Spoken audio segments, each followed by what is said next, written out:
नमस्कार दोस्तों, स्वागत है आपका हमारे YouTube चैनल पूजा 7 स्टोरीज में। जय श्री कृष्णा दोस्तों, पूजा सफल होने पर मिलते हैं ऐसे संकेत, कुछ ही दिन में बदल जाता है जीवन। सनातन धर्म में पूजा पाठ का बड़ा महत्व है। लोग भगवान की कृपा पाने के लिए और अपने जीवन में खुशहाली सुख समृद्धि पाने के लिए पूजा करते हैं। कुछ संकेत बताते हैं कि पूजा सफल हो गई है। धर्मशास्त्रों में पूजा पाठ प्रार्थना को बहुत महत्व दिया गया है। पूजा प्रार्थना करने से भगवान प्रसन्न होते हैं, जीवन में सकारात्मकता सुख समृद्धि आती है। व्यक्ति सुकून और शांति से अपना जीवन जीता है। यही वजह है कि लोग घंटों तक पूजा पाठ करते हैं और भगवान को प्रसन्न करने की कोशिश करते हैं। लेकिन आपकी पूजा पाठ सफल हो रही है या नहीं, या भगवान आपकी पूजा स्वीकार कर रहे हैं या नहीं, इस बात का पता कुछ संकेतों से चलता है। आज हम ऐसे ही संकेतों के बारे में जानते हैं जो बताते हैं कि पूजा सफल हो गई है। पहला संकेत, यदि आपको लगातार 3 दिनों तक घर से निकलते समय नीलकंठ पक्षी दिखाई दे तो समझ जाइए कि भगवान ने आपकी सुन ली है। आपकी जल्द ही कोई बड़ी मनोकामना पूरी होने वाली है। नीलकंठ पक्षी का दिखना महादेव की कृपा होने का इशारा होता है। दूसरा संकेत, यदि आपके घर के सामने अक्सर सफेद गाय आने लगे या किसी दिन सफेद गाय आपके घर के सामने आकर अपने बछड़े को दूध पिलाए तो यह देवी देवताओं की आप पर कृपा होने का साफ इशारा है। यह बताता है कि आपकी पूजा प्रार्थना सफल हो रही है और आपके जीवन की सारी समस्याएं दूर होने वाली हैं। भगवान आपके सारे कष्ट और बुरे दिन खत्म करने वाला है। तीसरा संकेत, यदि घर के मुख्य द्वार के आसपास चिड़िया घोंसला बना लें तो यह बहुत ही शुभ संकेत होता है। यह इस बात का प्रमाण है कि आपकी पूजा सफल हो गई है। चिड़िया और उनके बच्चों को गलती से भी ना सताएं, बल्कि उनके लिए दाना पानी रखें। चौथा संकेत, आप सुबह पूजा करने के बाद घर से बाहर जाएं तो कहीं आपको बंदरों का झुंड दिख जाए तो यह भी बताता है कि आपकी पूजा सिद्ध होने वाली है। आप पर भगवान मेहरबान हैं। कोशिश करें कि उन बंदरों को भोजन दें। यह 10 बातें जो हर पूजा पाठ करने वाले व्यक्ति को जरूर पता होना चाहिए। धर्म ग्रंथों में पूजा पाठ से संबंधित बहुत सी महत्वपूर्ण बातों के बारे में जिक्र किया गया है। यदि पूजा करते समय इन बातों का ध्यान न रखा जाए तो पूजा का पूर्ण फल प्राप्त नहीं होता है। इसके साथ ही आपकी पूजा मान्य नहीं होती है।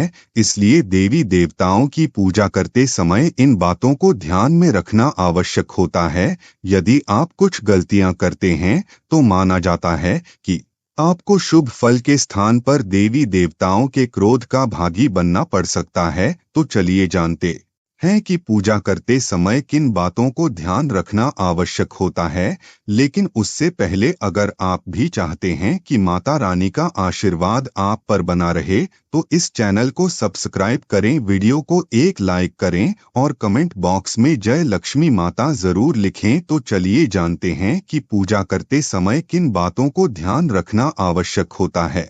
पहला, हमेशा भगवान श्री गणेश की आराधना से पूजा प्रारंभ करें। श्री गणेश को तुलसी दल चढ़ाने से बचे। भगवान गणेश को तुलसी दल चढ़ाने से दोष लगता है। शिव शंभू को कभी भी केतकी का फूल नहीं चढ़ाना चाहिए।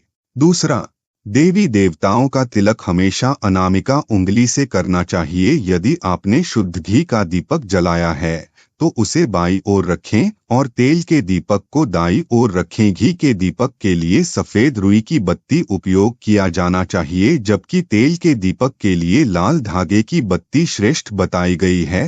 पूजन में कभी भी खंडित दीपक नहीं जलाना चाहिए। धार्मिक कार्यों में खंडित सामग्री शुभ नहीं मानी जाती है। पूजा के बाद भगवान को भोग अवश्य लगाना चाहिए। देवी देवताओं को कभी भी बासी फूल पत्र अर्पित नहीं करने चाहिए।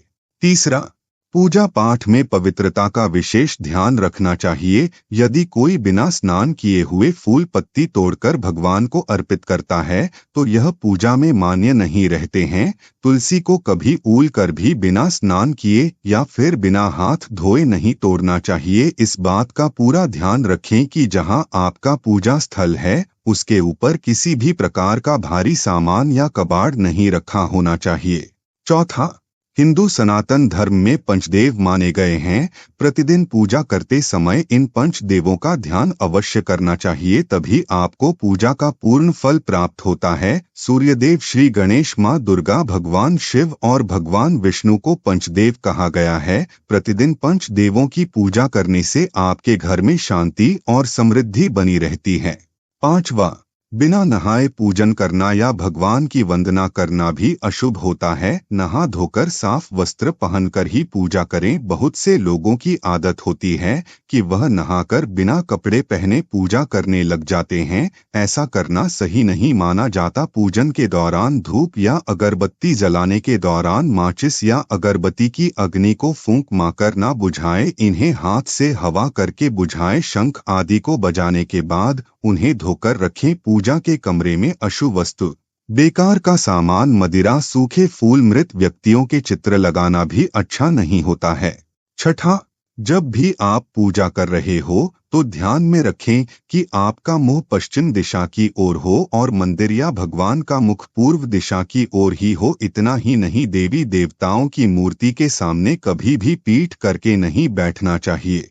सातवां, दीपक से दीपक को जलाने से प्राणी दरिद्र और रोगी होता है। दक्षिणाभिमुख दीपक को न रखें, देवी के बाएं और दाहिने दीपक रखें। दीपक से अगरबत्ती जलाना भी दरिद्रता का कारक होता है। दीपक को कभी भी जमीन पर रखकर प्रज्वलित ना करें। ऐसा करने से धन की बर्बादी होती है और घर में अशुभ आती है। आठवां, पूजा करते समय यदि गुरुदेव, ज्येष्ठ व्यक्ति या पूज्य व्यक्ति आ जाए तो उनको उठकर प्रणाम कर उनकी आज्ञा से शेष कर्म को समाप्त करें। नौवां, कमल को 5 रात, बिल्वपत्र को 10 रात और तुलसी को 11 रात बाद शुद्ध करके पूजन के कार्य में लिया जा सकता है। 10वां, शालिग्राम पर अक्षत नहीं चढ़ता। लाल रंग मिश्रित चावल चढ़ाया जा सकता है। हाथ में धारण किए पुष्प तांबे के पात्र में चंदन और चर्म पात्र में गंगाजल अपवित्र हो जाते हैं। पिघला हुआ घी और पतला चंदन नहीं चढ़ाना चाहिए। 11वां, जहां अपच की पूजा होती है और विद्वानों का अनादर होता है, उस स्थान पर दुर्भिक्ष, मरण और भय उत्पन्न होता है। 12वां, सभी प्रकार की पूजा में चावल विशेष रूप से चढ़ाए जाते हैं। पूजन के लिए ऐसे चावल का उपयोग करना चाहिए जो अखंडित पूरे चावल हो, यानी टूटे हुए ना हो। चावल चढ़ाने से पहले इन्हें हल्दी से पीला करना बहुत शुभ माना गया है। इसके लिए थोड़े से पानी में हल्दी घोल ले और उस घोल में चावल को डुबोकर पीला किया जा सकता है। पूजन कर्म में इस बात का विशेष ध्यान रखें कि पूजा के बीच में दीपक बुझना नहीं चाहिए। ऐसा होने पर पूजा का पूर्ण फल प्राप्त नहीं हो पाता है। 13वां, किसी भी प्रकार के पूजन में कुल देवता, कुल देवी, घर के वास्तु देवता, ग्राम देवता आदि का ध्यान करना भी आवश्यक है। इन सभी का पूजन भी करना चाहिए। पूजन में हम जिस आसन पर बैठते हैं उसे पैरों से इधर उधर खिसकाना नहीं चाहिए। आसन को हाथों से ही खिसकाना चाहिए। 14वां, पूजा में गंदे कपड़े पहनकर ना बैठे। कभी भी गंदे कपड़े पहनकर पूजा नहीं करना चाहिए। मान्यताओं के अनुसार ऐसा करने से घर में दरिद्रता आती है। पूजा के दौरान मन को पवित्र रखें। कभी भी पूजा करते समय मन को दूषित नहीं रखना चाहिए। कहा जाता है कि पूजा के दौरान मन में बुरे ख्याल रखने से पूजा का फल प्राप्त नहीं होता है। पूजा में इस्तेमाल किए गए फूल अगर सूख जाएं तो उन्हें कभी भी फेंके नहीं। सूखे हुए फूलों को किसी पवित्र नदी में प्रवाहित कर दें। उम्मीद करते हैं कि आपको इस वीडियो से कुछ नया जरूर सीखने को मिला होगा। आपको वीडियो कैसी लगी हमें कमेंट बॉक्स में जरूर बताएं। अगर वीडियो के दौरान मुझसे कोई गलती हो गई हो तो मैं माफी चाहता हूं। यहाँ यह बताना जरूरी है कि हम किसी भी तरह की मान्यता, जानकारी की पुष्टि नहीं करते हैं। किसी भी जानकारी या मान्यता को अमल में लाने से पहले संबंधित विशेषज्ञ से सलाह लें। दोस्तों, अगर आपको ये वीडियो अच्छा लगा तो कृपया करके वीडियो को लाइक और कमेंट बॉक्स में हर हर महादेव जरूर लिखें और वीडियो को शेयर जरूर करें और चैनल को सब्सक्राइब करें। धन्यवाद। ओम नमः शिवाय।